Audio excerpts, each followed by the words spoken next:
Imagine the following scene. You come home after a long day, but instead of finding peace, you face a minefield of family tensions. This is the reality that many people face, and today we will dive into a story that seems to leave a psychological drama, but unfortunately it happens more often than we imagine. Here, the struggle for power within a family turns into a battle without barracks, where love mixes with manipulation and coexistence becomes a trap. Get to know the story of Aline, a woman who saw her life becomes a nightmare when, along with her husband Daniel, moved to the mother-in-law, Elvira. What should be a gesture of family solidarity has become a disguised arrest of home. Elvira, a woman of strong and authoritarian personality, treated her daughter-in-law not as part of the family, but as a maid without rights. Each gesture, each decision by Aline was analyzed under a microscope of relentless criticism. Borscht was too salty, the children's clothes didn't match, the house was never flawless enough. And Daniel, always on her mother's side, repeating like a mantra that had to endure, that she was alone, who had nowhere to go. Aline, the mother of two young children, the 3-year-old sweet Ariane and the maximum mischievous one, was fully dedicated to the family. He cooked, cleaned, took care of the children and was yet treated as if nothing he did were enough. The money Daniel brought home, the result of his hard work in construction, went straight to the hands of Elvira, who managed everything with iron hand. Aline had no access to anything, not even the freedom to seek a job. Who will take care of the house? Who will cook? It was the excuses that echoed whenever she mentioned the possibility of working. But what really broke the little patience left was the veiled ban on visiting their own parents. Aline's mother lived in the neighboring town, and it's been 6 months since they didn't see each other. Every time Aline tried to organize a visit, Elvira got an excuse. The children were sick, the weather was bad, or simply it wasn't a good time. Until, on a sunny Saturday, Aline decided that this would be the day. The bags were ready, the euphoric children with the idea of reviewing their dear grandmother, who always received them with homemade dumplings and charming stories. The documents, passports and birth certificates were stored in the stock market, all organized for the trip. It was then that Elvira gave the letters.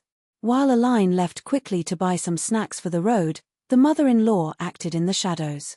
Upon returning, Aline found the bag intact, the clothes in place, but the documents had gone. He sought in every corner, rolled drawers, questioned with a shaky voice, "Elvira, didn't you see my documents?" The answer was a cold smile and a calculated indifference. "What documents? You must have lost." It was always inattentive. The children, already dressed and anxious, did not understand the delay. Ariane asked when they would leave, while Maximum, impatient, began to whimper. Aline, with her heart rapidly and her hands sweaty, faced her mother-in-law. "Return my documents. My mother is waiting for us." It was then that Elvira dropped the mask. With a sharp tone full of disdain, she let go. "Learn to respect your husband's mother. These children will grow here, under my care, not with their relatives." The cruelty of those words was like a punch in the stomach. Hiding documents was not just a petty attitude, it was a statement of war. When Daniel arrived home at night, Aline, desperate, said everything, waiting for a minimum of support. But her husband's reaction was a mere sigh of tiredness. "Mother only cares about the children. The trip can wait." "Are you kidding?" reacted Aline, incredulously. "Your mother stole our documents." Daniel, however, preferred to close his eyes. "She wouldn't do that. You must have lost." That night was endless. Aline couldn't sleep, rolling in bed as her mind was seething with a single thought: "It arrives. I could no longer tolerate." It was time to give the change, strikingly, so that Elvira would never dare the line of respect again. In the following days, Aline acted with a strategic calm. Smile, fulfilled his tasks, pretended to submit, but behind those mechanical gestures, a plan was drawn. She observed every detail of her mother-in-law's routine, her obsession with the flower garden at the counter, where dozens of pots with violets, geraniums, and ficus were treated as rare jewelry, his passion for endless phone gossip, conversations that lasted hours with friends and acquaintances. The right moment arrived when Daniel traveled for work for 3 days. Elvira had left for a medical appointment, leaving the house empty. Aline wasted no time. First, he recovered his documents, hidden in an amateur way in a shoe box in the mother-in-law's closet, between old photos. Then he put his plan into action. With his hands firmly, he poured salt into every counter of the counter. Not enough to kill the plants immediately, but to wither slowly, day after day, leaving Elvira crazy about hopelessness as she tried to find out what was wrong. Then it was the turn of the phone. Erased all the saved contacts except the essentials, such as emergency and the work of Daniel, and recorded an ironic voice message. "Hello, you called Elvira. Unfortunately, she can't answer now, because she is busy with very important matters.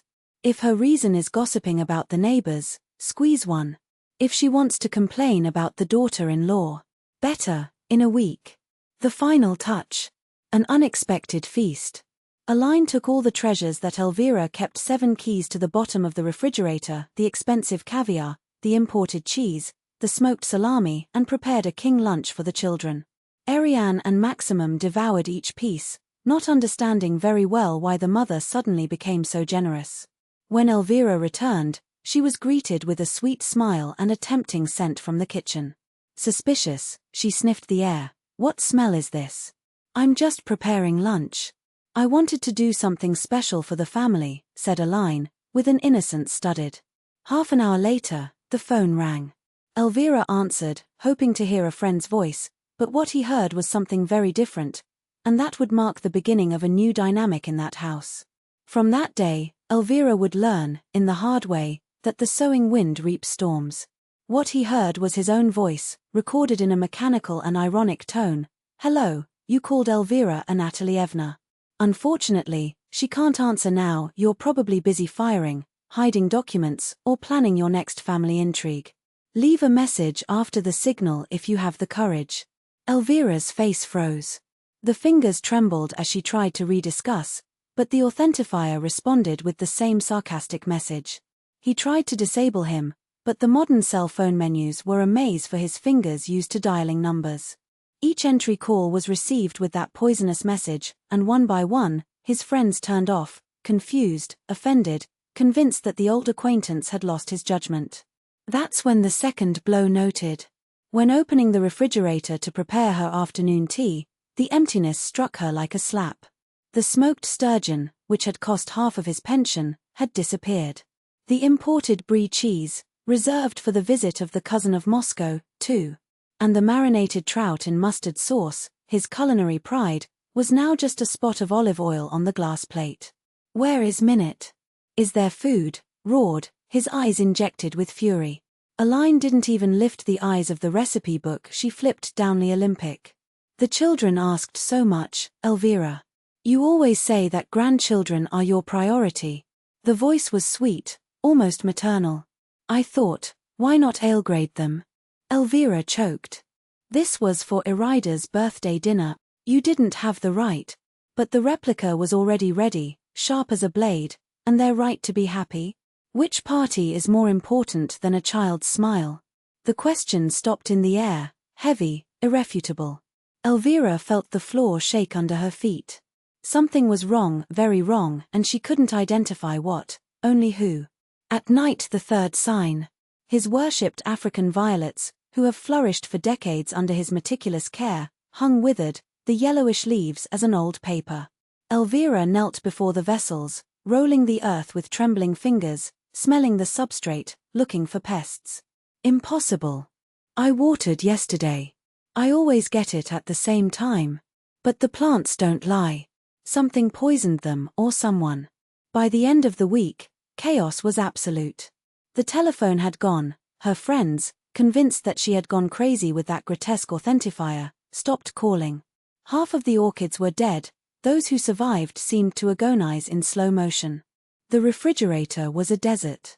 And Aline remained her impeccable performance. She served her children's vegetable soup, made with the last remains of the foie gras that Elvira kept for a special occasion, asked with genuine concern if the mother-in-law was not feeling well. She offered to help with the vessels, always with a smile that didn't come to the eyes. The apex came on Saturday, when Dennis returned from work. Elvira threw himself upon him like a hawk over a prey, the words running over. "She's destroying me. This snake pointed my plants, stole my food, sabotaged my phone. Dennis listened, scratched the back of his neck, sighed. Mom, you are exhausted. Aline spent all week taking care of you, cooking, cleaning. You even used your delicateness to make the kids happy. She opened her mouth to protest, but he was already turning to his wife, admired. How can you, love, work, raise your children and still endure my mother's whims? Aline lowered her eyes modest. She's a family, Dennis. I just want everyone to be happy. Elvira felt the world collapse. There was no evidence. There were no witnesses. There was only her, an old hysterical accusing the Nontsaveska saint, while her son looked at her with pity.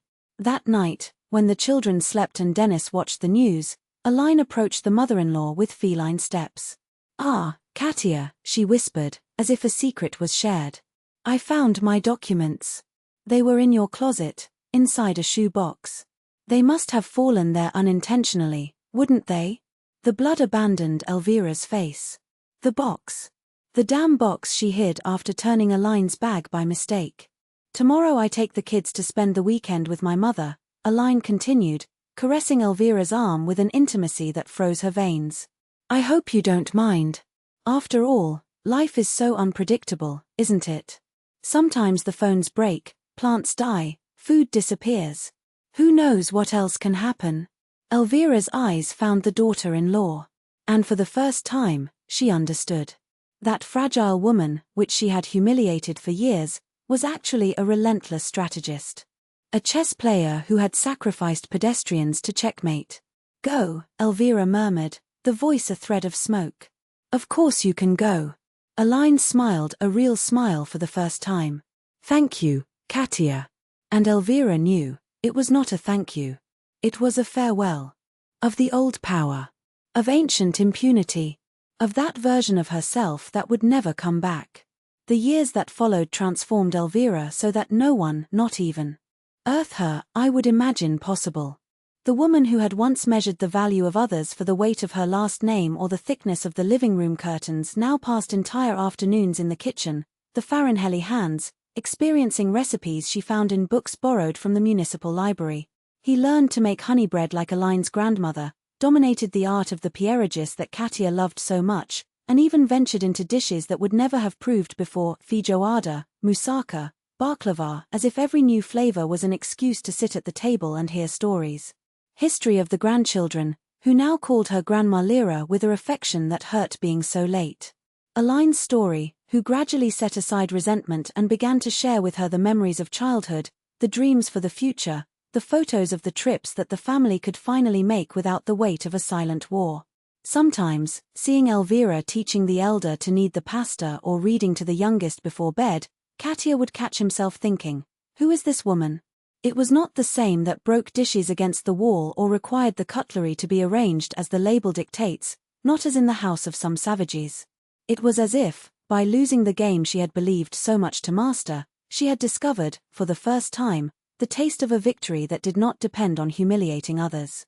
Aline, in turn, allowed rare moments of reflection on what would have been of her life if she had not, on that afternoon 5 years ago, made the decision that would change everything. Perhaps I was still swallowing tears in the bathroom before Sunday visits, justifying parents that it is anyway. Mother-in-law is synonymous with suffering. Perhaps the children would grow up listening to whispers about the witch of the family and learning, unintentionally, that love was conditional, something that was gained at the expense of silence and submission. But she had chosen to fight. Not with shouts, not with doors knocking, not with the corrosive currency of resentment. He had chosen the sharpest weapon of all, the disguised intelligence of fragility. He had shown the vixen that underestimated it had been his greatest mistake. Because in the end Elvira had not only lost a battle. He had lost the war against herself, against the petrified version of herself who believed that she could mediate in obedience and that affection was a currency of exchange. And as he surrendered, he gained something he had never had, a family that loved her not despite who she was, but because finally, she had ceased to be the one who was no good. Now the meals were long, noisy, full of laughs that echoed the walls that once drowned sighs. Children grew between two grandparents, one that spoiled them with homemade sweets, another that led them to camp and teach how to recognize constellations. And Aline, when she observed that picture, knew The sweetest victory was not to have defeated Elvira. It was to have turned an ally enemy, a battlefield at home.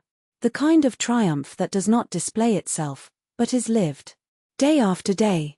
Fork after fork. Smile after smile.